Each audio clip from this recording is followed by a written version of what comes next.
Hey, Conado here. So today we're going to do a Honda Accord starter replacement in less than 25 minutes. Let's jump in.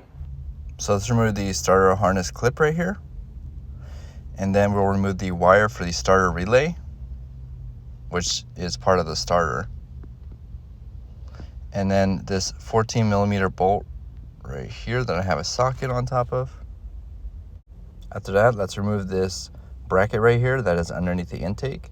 It is 2 nuts and a bolt. They're all 12 millimeters.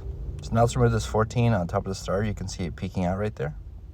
So now that we're able to move the starter, we want to maneuver it so we can get a good look at the 12 millimeter on the power terminal for the starter. So once you're able to see the 12 millimeter like this, I suggest using a power tool to get it loose.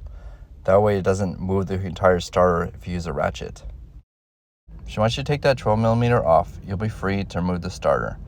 This is the brand new starter and the old starter side by side. So now we have the starter out. Let's put the new one in. Make sure you move this harness up so then it's above the starter when you put it back. So now I have the starter in its spot, no bolts in yet, prepared for install. Be careful when installing the starter that we don't stretch these wires, because that wouldn't be fun. So this is the bottom bolt on the starter. I would leave it a little loose like this. So since we left the bottom bolt loose, it'll be a lot easier to maneuver the starter so we can get the top bolt started. Once started, it's going to be really easy to put in. And this is just displaying what that looks like. So once you have both bolts started, go ahead and tighten the starter down, but make sure you hold it up against the transmission so that it goes in nice and flush. So this is just a top starter bolt, so you can get a better idea where it goes in the engine above the starter.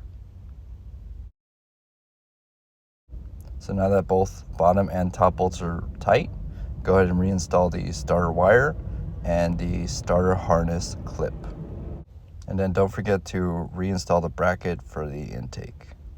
And that's it. That's how easy it is to replace the starter on your Honda Accord. Please like and subscribe for more videos like this. Conado out.